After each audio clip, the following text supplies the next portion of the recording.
Fala gurizada, o Inter venceu, vamos analisar a vitória do Internacional. Não sei antes dar uma explicação para vocês, porque a nossa jornada ela saiu do ar, né? Saiu do ar. A gente está tentando entender por que ainda, porque houve esse banimento da nossa jornada no YouTube, por conta de algumas situações que nos passaram sobre direitos autorais, sendo que a gente fez igual ao que sempre fez, não mostrou imagem de jogo e tal. Algumas explicações já até começaram a acontecer sobre não poder mais mostrar nem imagens de coisas de aquecimento, ninguém tinha passado nada pra gente, caíram várias transmissões do Brasil inteiro, aqui no Rio Grande do Sul caiu a transmissão da Rádio Imortal, que estava transmitindo o jogo do Grêmio, do Ramiro Russo, que estava transmitindo o Inter, então, sem nenhum aviso prévio, a detentora dos direitos andou aí banindo jornada, a gente está tentando entender exatamente o que aconteceu, então pedimos desculpas para vocês, né? Mas eu estou aqui com um comentário, a gente vai seguir a nossa programação e eu quero falar sobre a vitória do Internacional. Uma vitória estranha, uma vitória estranha. O Internacional jogou muito pouco na partida.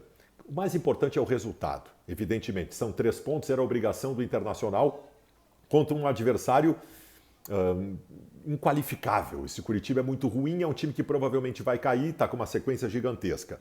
Mas assim, nós não jogamos mais.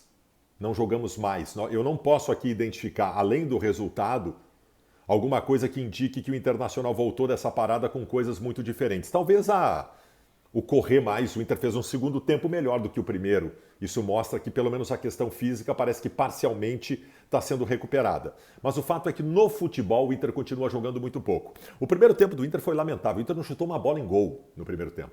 O Inter não teve nenhuma finalização. O adversário merecia ter vencido o primeiro tempo. Teve 7 finalizações. O goleiro John fez grandes defesas. Aliás, o goleiro John, para mim, foi o melhor em campo. Foi o melhor em campo. Tá? Então foi um primeiro tempo terrível do Internacional, que tinha 3 volantes em campo.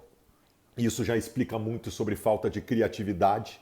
O Internacional do primeiro tempo se valeu exclusivamente de bolas longas, de tentativa de saída em velocidade que nenhuma deu em nada, sem nenhuma retenção, sem nenhum trabalho, sem nenhum volume, sem absolutamente nada, né? Pelas impossibilidades. Um Internacional fraco. Eu tinha em campo, por exemplo, o Campanharo, que foi substituído no meio do primeiro tempo ainda pelo técnico Mano Menezes, no meio do primeiro tempo, por conta da sua incapacidade, perdido no jogo, comprometendo. E aí entrou o Jean Dias. E a gente lamenta que opções existam como a do Jean Dias, mas eu tenho que dizer aqui que melhorou o time do Internacional, não ainda no primeiro tempo, mas no segundo, com mais uma figura ofensiva, já que não tinha meias para colocar, o Inter não dispõe no seu grupo de meias, pela fragilidade da montagem do grupo. Mas com o Jean Dias no segundo tempo, o Internacional passou a ter mais algum controle, passou a se valer mais de triangulações, de trabalho de bola, e a Inter começou a chegar mais. O Inter criou oportunidades. O John ainda fez boas defesas no segundo tempo, mas o Inter passou a criar oportunidades, passou a chutar em gol, fez o seu gol, né, no pênalti convertido pelo Pedro Henrique, e teve situações melhores.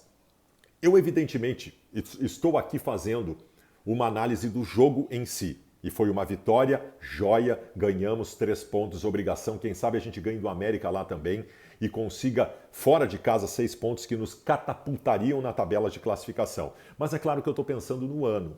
Eu estou pensando em tudo, eu estou pensando na sequência. Eu estou pensando no Independiente de Medellín na próxima semana, né? Em que o Internacional precisa vencer de qualquer maneira e vai precisar de desempenho, porque é um adversário que também vai estar lutando pela classificação no jogo. O Inter continua jogando pouco.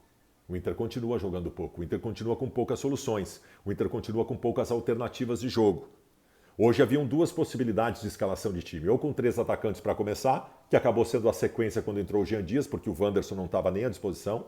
Ou então com 3 volantes. Não funcionou com 3 volantes. Hoje, contra um adversário paupérrimo, que é o Curitiba, funcionou com os 3 atacantes, sendo o terceiro o Jean Dias que entrou. Mas nós temos uma impossibilidade de grupo que me preocupa para esse momento, né? Porque o Ener Valencia é lá na frente, o Arangue sabe-se lá quando, o Gabriel, né? Então eu tenho um grupo fraco, eu tenho dificuldades importantes para escalar um time do Internacional capacitado. É claro que é muito mais fácil estar comentando aqui em cima de uma vitória, né? É muito mais tranquilo, é muito bom poder corrigir vencendo. Só que corrigir o quê? Corrigir quando? Qual é o tempo dessa correção? Nós estamos iniciando daqui a alguns dias o segundo semestre do ano, de um ano que o Internacional não conseguiu jogar bem ainda. E eu vou precisar jogar bem. Ali adiante, Muito mais. Muito mais. Quando eu tiver que enfrentar um Independiente na próxima semana e se passar eu tiver que enfrentar oitavas de final e aí por diante na Libertadores da América, para fazer uma campanha melhor no Brasileiro. Todos os times do Brasileiro são melhores que o Curitiba. Hoje eu consegui um resultado em cima desse time frágil, mas o Inter ainda vem jogando muito pouco mesmo. Valeu, gurizada. Abraço.